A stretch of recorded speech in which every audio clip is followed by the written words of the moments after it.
તમારું નામ અને શું ગામ અને શું બનાવ બન્યો? મારું નામ મહેશભાઈ, મારું ગામ નવી કાતર. હું જે આ મૃતક છે નિત્ય એના મામા છું. અને બનાવની વાત એવી છે કે એ વાડીએ જતો હતો અને રસ્તામાંથી દીપડાએ ખેંચી લીધો હતો એને, બરોબર.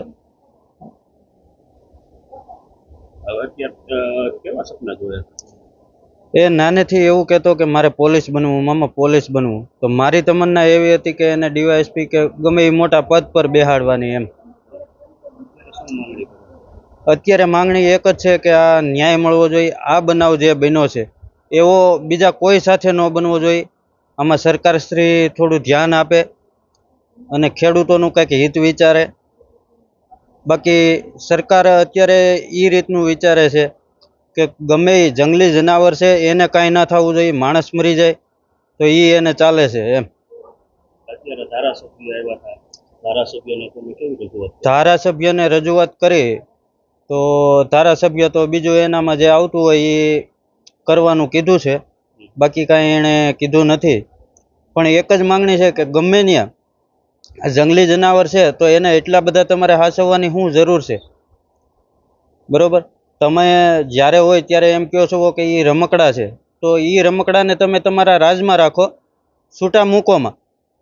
અમારા રમકડા બુજાઈ જાય છે, અમારા રમકડા તૂટી જાય છે, અમારા ઘરનો દીવો ઓલવાઈ જાય છે. એ જરાક તમે વિચારો. અમે તમારા જનાવરને ભૂલેશું કે કોઈ વાહન અડી ગયું કે કાંઈ પણ થયું તો 3 પેઢી લગી તમે જેલમાં નાખી દો છો.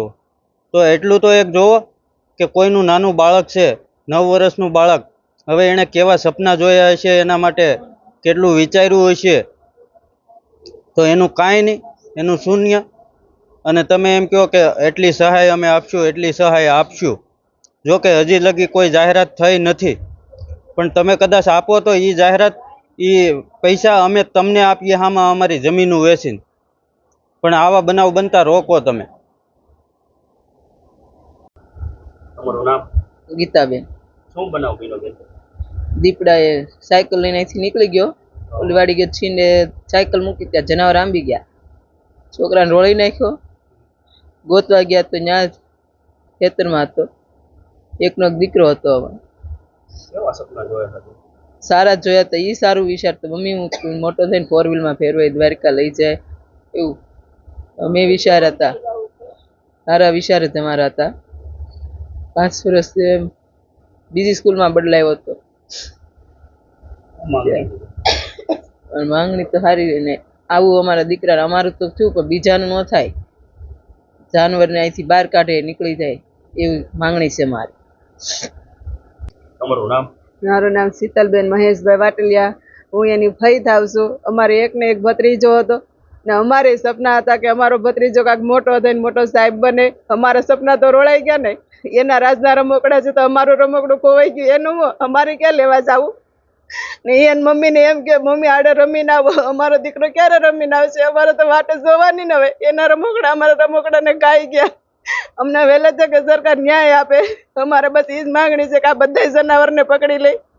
આજ અમારા છોકરા રે ભાઈ, કાલ બીજા કોઈના છોકરા આવું ન બને. બસ અમારે સરકાર પાસે એ જ માંગણી છે.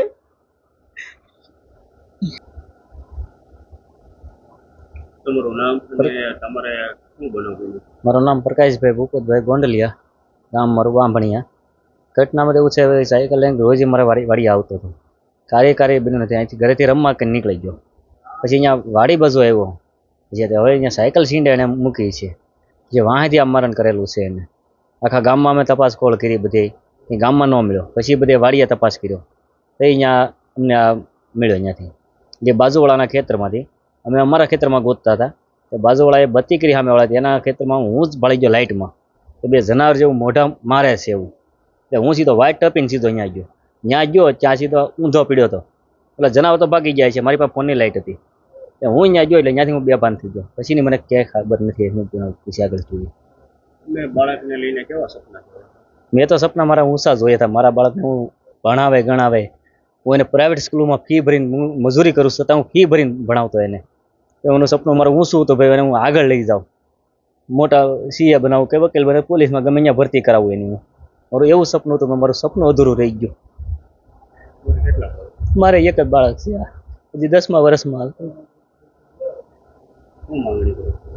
માંગણી તો એવું કે સરકાર પાસે આ વસ્તુ આગળ ન કોઈ યારે બનવી જોઈએ. મારી યારે હવે જે થઈ ઘટના થઈ ગઈ મારા ભાગમાં નહીં હોય.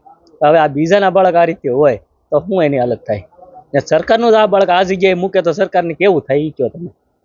એના બાળકને તને બધાને મકાન બંગલામાં રાખવાના છે. હવે અમારે ખેતી કરવી કે ન કરવી?